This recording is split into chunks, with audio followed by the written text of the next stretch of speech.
But let's look at the political result now reverberating around the UK, Europe and the world.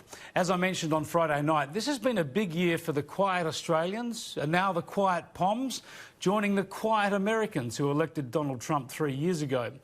There is a movement afoot here, and it's all to the good.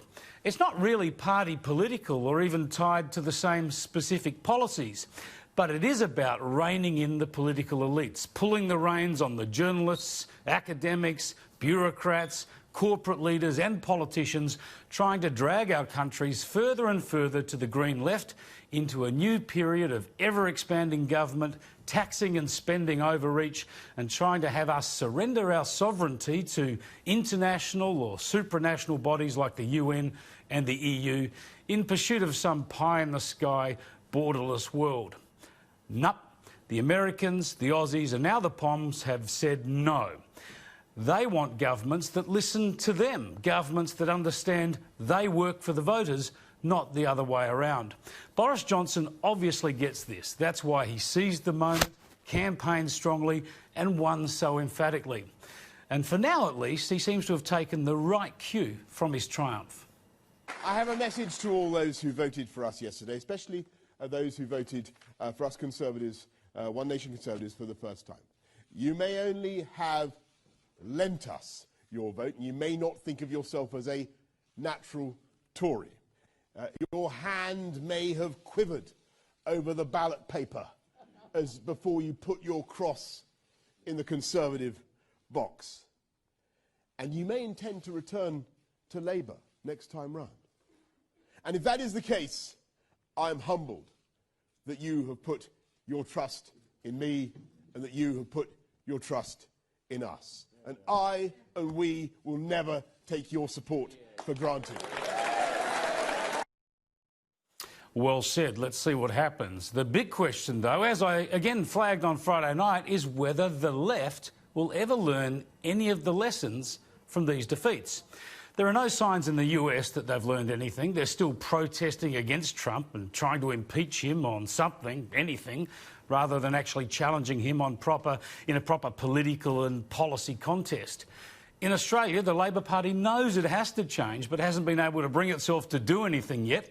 In fact, here's what its Treasury spokesman, Jim Chalmers, said today in the wake of British Labor's trouncing under Jeremy Corbyn.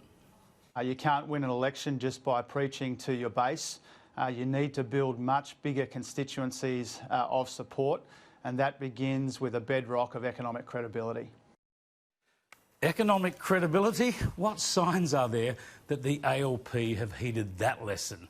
They spectacularly blew the budget when they were in government, with Chalmers running then Treasurer Wayne Swan's office, and they took nearly $400 billion worth of extra taxation to this year's election.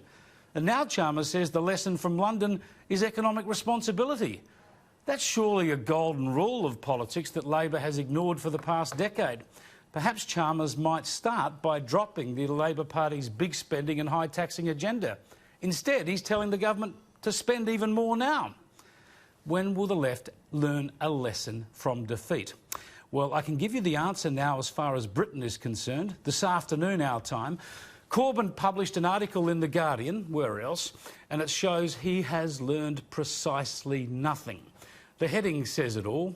We won the arguments, he said, this outgoing Labor leader, but he regrets, of course, that they didn't win a majority for change. That's like me saying the Adelaide Crows won the footy season last year, but regretfully we didn't turn that into a premiership. We weren't in the hunt, and neither was Corbyn. It's just nuts to say Labor won the arguments. What, because Twitter liked them? Because The Guardian and the BBC liked them? Because most of the journos were on their side? This is why the left gets lost and has trouble learning. It listens to the so-called elites and the idiots on Twitter instead of mainstream voters. Have a look at this from Corbyn in this article today in The Guardian. He says, "I've been continually struck how far trust has broken down in politics. The gap between the richest and the rest has widened. Everyone can see that the economic and political system is not fair, does not deliver justice, and is stacked against the majority." Well, no wonder trust is broken down, mate. The people voted for Brexit 3 years ago and your party and far too many others, including many Tories, wouldn't implement their clear choice. And when you lose an election, best not to whinge, best not to claim the system isn't fair, best not to say it's stacked against the majority, especially when the majority has just kicked you into oblivion. In this article, Corbyn also says that the Conservatives tried to exploit divisions and that Labor tried to bring the country together. Banging on about class warfare is not bringing people together. It's divisive, and that's what Labor was doing. And of course, no defeat of the left is truly complete until they start blaming the media. Usually the Murdoch-owned or News Corp media, the owners of this station. Here's Corbyn again in this article today in The Guardian. The media attacks on the Labor Party for the last 4.5 years were more ferocious than ever, he said, and of course that has an impact on the outcome of elections. Seriously, he says the result wasn't fair and he blames the media, even though huge swathes of the media and newsrooms full of journalists were barracking for him. Corbyn wrote that his manifesto is still historically important and that rather than bin it, he suggests it will transform society sometime, one day, maybe. Tell him he's dreaming.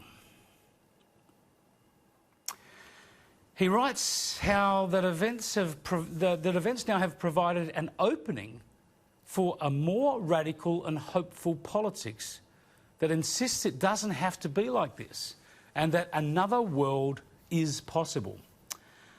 Well, yes, Jeremy, the people of Britain have seen that and chosen that.